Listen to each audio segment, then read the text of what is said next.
নিবেদন করছেন ট্যালেন্টো এভিয়েশন।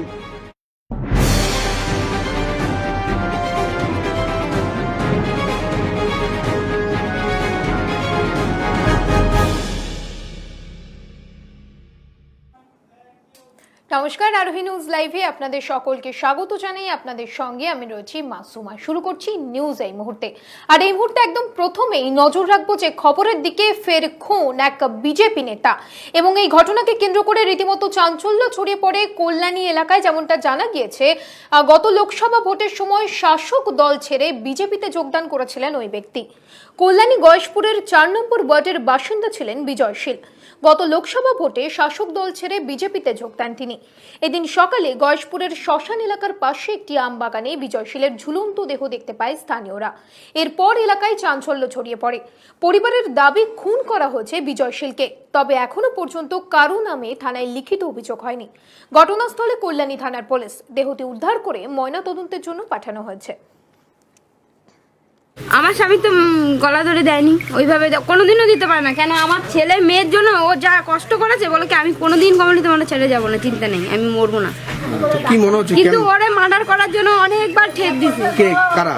একবার অক্ষয় গুড়ি দিয়েছে, একবার সাহেবগুড়ি দিয়েছে। সাহেবগুড়ি পিস্তল ঠেকিয়েছে বেদি ভবনে। তখন আমরা অতটা গুরুত্ব দিই, আমার বাচ্চা আছে, যদি আমি আমার থানায় না যাই। পরিকল্পনা করেই মারা হয়েছে। আমরা এখানকার যিনি আধিকারিক আছে তার কাছে দাবি জানালাম যে ম্যাজিস্ট্রেটের উপস্থিতিতে এবং ভিডিও ক্যামেরা করে যাতে পোস্টমর্টম করা হয়। তো উনি সেটা বললেন অ্যাপ্লিকেশান দিতে কিছু নিয়ম আছে, সেটা মেনে সব কিছু করা হবে। আগামী 5 ও 6 নভেম্বর বাঁকুড়া এবং কলকাতায় সভা করবেন অমিত শাহ। তার মতো আজকে প্রস্তুতি শুরু হয়ে গেছে, কিন্তু সেই প্রস্তুতির আগেই আজকে সাংগঠনিক বৈঠক করতে মেদিনীপুরে হাজির হলেন বিজেপির রাজ্য সভাপতি দিলীপ ঘোষ। এদিন দিলীপ ঘোষ অভিযোগ করেন, রাজ্যে বিজেপি করলে খুন করা হচ্ছে। নদিয়ার গয়েশপুরে বিজেপি কর্মীর খুনের ঘটনায় দোষীদের উপযুক্ত শাস্তির দাবি করেছেন তিনি। পাশাপাশি আগামীকাল 12 ঘন্টার কল্যাণী বন্ধের ডাক দেওয়া হচ্ছে। সেই সঙ্গে আগামীকাল রাজ্যের সমস্ত থানা ঘেরাও করা হবে, জানালেন বিজেপির রাজ্য সভাপতি। আমার একটা মর্যাদাও আছে। 1.5 বছর হয়ে গেল এখানকার ডিএম আমার সঙ্গে দেখা করেননি। আপনি বুঝুন তো, প্রায় 30 লাখ লোকের প্রতিনিধিত্ব করছি আমি দিল্লিতে, গণতান্ত্রিকভাবে নির্বাচিত এমপি। সৌজন্যের খাতিরে তো দেখা করা উচিত। তিনি সাংবিধানিক প্রতিনিধি, আমিও আছি। এমনকি আমাকে অ্যাপয়েন্টমেন্ট দেওয়ার পরেও দেখা করায়নি। আমি খালি এমপি না, আমি রাজ্য সভাপতি হই। দেখুন, গণতান্ত্রিক দেশেতে প্রতিবাদ প্রতিরোধ গণতান্ত্রিক ভাবে হয়, এবং তার যে সর্বোচ্চ পর্যায়ে বন্ধ অবরোধ সেটাও আমরা করেছি। বন্ধ ডেকেছি, দরকার আবার ডাকবো। ছোট ছোট আকারে প্রতিবাদ করছি। এই সরকার অন্ধ হয়ে গেছে, কালা হয়ে গেছে, বোবা হয়ে গেছে, বলে না শুনে এত ঘটনা ঘটছে, মহিলার উপর অত্যাচার হচ্ছে, খুন হচ্ছে। মাননীয় মুখ্যমন্ত্রীর কাছ থেকে একটা আমরা কমেন্ট শুনি না। বিমল গুরুংয়ের উদ্দেশ্যে তীব্র মন্তব্য করলেন রাজ্যপাল জগদীপ ধনকর। পাশাপাশি রাজ্যের আইন ব্যবস্থা নিয়েও কড়া মন্তব্য করেন তিনি। ঠিক কি বলেছেন তিনি, শুনবো। सबसे पहले तो मैं मीडिया को कहूंगा कि जब कॉन्स्टिट्यूशनल हेड की स्पीच बजट सेशन में ब्लैकआउट हुई थी, मीडिया चुप क्यों था? जब कॉन्स्टिट्यूशनल हेड को कार्निवाल में ब्लैकआउट किया, चुप क्यों था? मुझे तो कहीं नजर नहीं आया। मीडिया इस पर फोकस नहीं कर रहा है। But I can tell you, those who think of destroying democracy have been destroyed invariably. Number one, आप कितने बड़े हो, कानून से बड़ा कोई नहीं है। आम आदमी बहुत परेशान है, पूछा है मेरे से उन्होंने। आप लोगों से गुजारिश करूंगा, आप अपने अंदर की ताकत पहचानिए। দুর্গাপুরের জলাধারের জল খালি করার কাজ চলছে, তবে যেমনটা জানা গিয়েছে এখনো পর্যন্ত গেট মেরামতের কাজ শুরু হয়নি। কর্তৃপক্ষ যেমনটা জানিয়েছে, যেভাবে কাজ চলছে তাতে খুব শীঘ্রই গেট মেরামতের কাজ শুরু হবে না। ইতিমধ্যে দুর্গাপুর মহকুমার বিভিন্ন এলাকায় জলের যোগান স্বাভাবিক রাখতে একাধিক পদক্ষেপ গ্রহণ করা হয়েছে বলে জানান মেয়র দিলীপ আগস্তি। কাজ খতিয়ে দেখতে ঘটনাস্থলে উপস্থিত রয়েছেন ডিভিসির উচ্চপদস্থ আধিকারিকরা। অন্যদিকে জলাধারের জল কমে যাওয়ায় মাছ ধরতে শুরু করেছেন মৎস্যজীবীরা। বিভিন্ন ধরনের মাছ কিনতে ভিড় জমাচ্ছেন স্থানীয়রাও। ফ্লো করছে, জলটা কমলে আশা করা যায় আর ঘন্টা 2-3 মধ্যে কমবে। যদি নাও কমে আমরা একটা ব্যারিয়ার দেওয়ার চেষ্টা করছি এবং কাজ আমরা সেকেন্ড হাফ থেকে আরম্ভ করব। ফ্লো করছে, জলটা কমলে আশা করা যায় আর ঘন্টা 2-3 মধ্যে কমবে। যদি নাও কমে আমরা একটা ব্যারিয়ার দেওয়ার চেষ্টা করছি এবং কাজ আমরা সেকেন্ড হাফ থেকে আরম্ভ করব।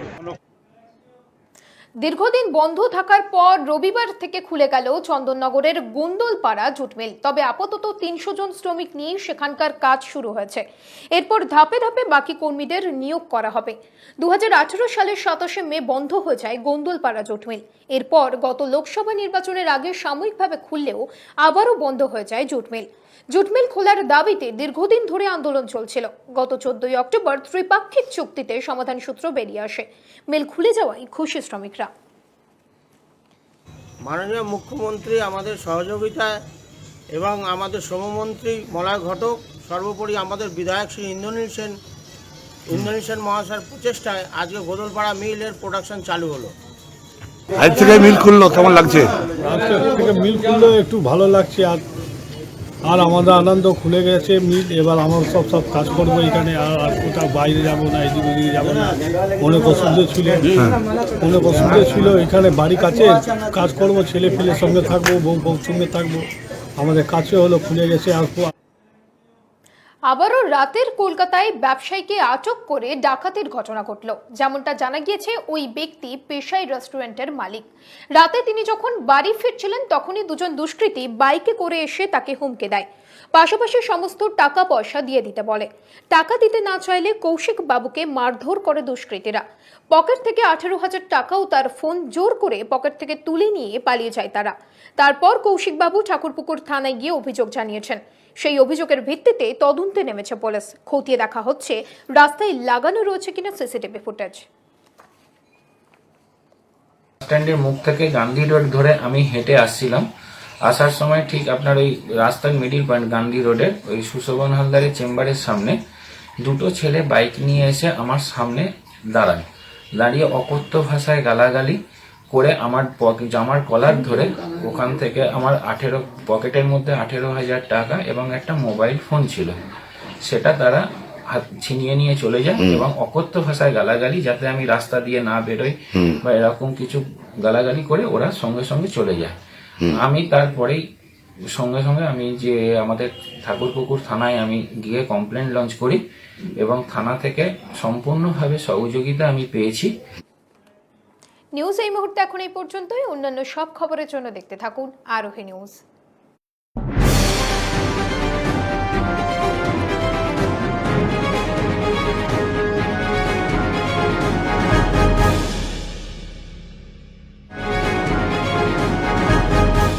নিউজ এই মুহূর্তে নিবেদন করলেন ট্যালেন্টো এভিয়েশন।